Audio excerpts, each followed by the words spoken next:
Hi there. Thanks for joining me for another issue of It's Like This, the read aloud version. It's August 1st, 2023, and It's Like This has just over 100 subscribers now, which is a fun little milestone.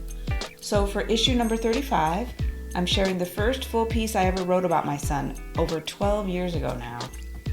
Here is Opening Doors.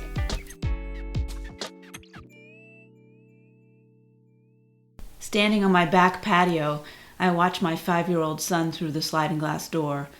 He bounces around in the kitchen on his large blue exercise ball, happily unaware that he has just locked his mother out of the house. He didn't mean to lock me out.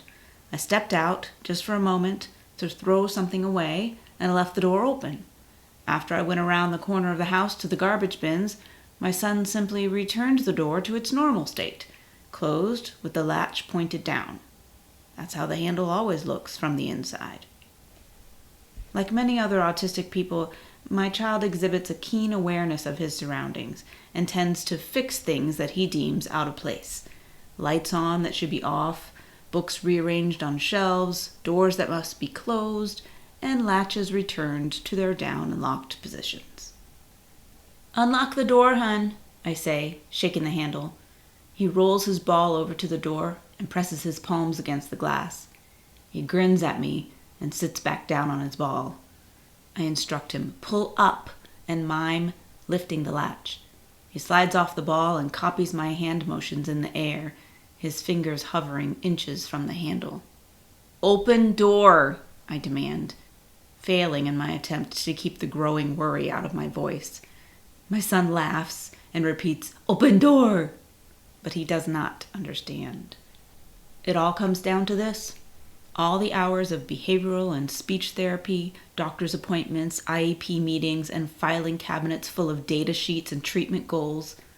If my son founders on a simple instruction to unlock the door, what does it matter if he knows his colors, his shapes, if he can recite the alphabet forwards and backwards? What does it matter if he expands his limited verbal ability to place "I want" before a request for juice or a cookie, if he fails to comprehend my words when danger looms? I run across the street to my neighbor's house to call my sister-in-law, the only person with a spare key since my husband is out of town. Her phone goes to voicemail. I race back home, convinced that my son is either upset by my absence or getting himself into some kind of trouble. I find him perfectly content in the air-conditioned house, bouncing on his ball near the kitchen table, taking bites of his lunch. Dear God, please don't choke. I go back to my neighbor's house to call a locksmith, cursing myself for not hiding a key outside. The locksmith estimates his arrival at 20 minutes. How many things can go wrong in 20 minutes? I return to my patio to wait where I can watch my kid behind glass, trying every so often to get him to let me in. From my isolated vantage point, the newly exposed hazards of my once child-safe kitchen mock me. I begin to strategize. Which window will I break if he grabs that sharp knife off the counter, or if he climbs up on the still-warm stove? Can I throw this metal patio chair hard enough to break the glass if he falls off that damn ball and cracks his head on the hard tile floor? Oblivious to the threats that surround him, my son laughs and bounces and taps on the glass between us. Just as I reassure myself that at least I can keep an eye on him, my kid leaves the room. He runs into my bedroom where, of course, the window shades block my view.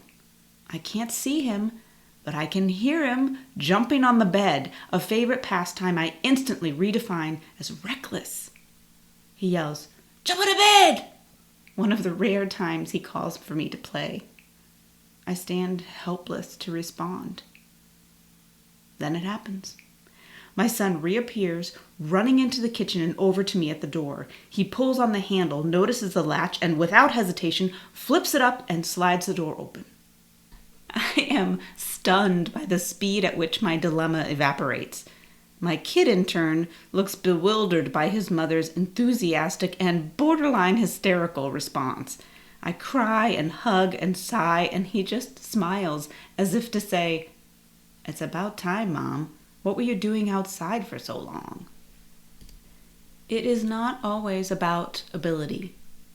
More often, it is about motivation. My child could easily learn how to unlock the door. He just needed a reason. People with autism spectrum disorder sometimes find it difficult to see the world from another's perspective. My need to get inside, to get past that locked door, didn't concern my son until it became his need. Years later, this experience still shapes my interactions with my child. Of course, we moved the goal of teaching the instruction unlock to the top of the priority list, and yes, we now hide a spare key.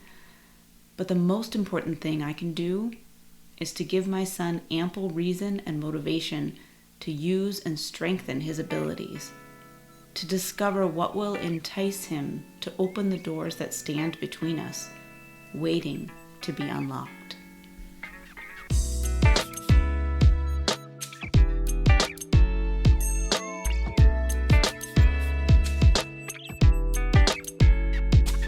Thanks as always for being here.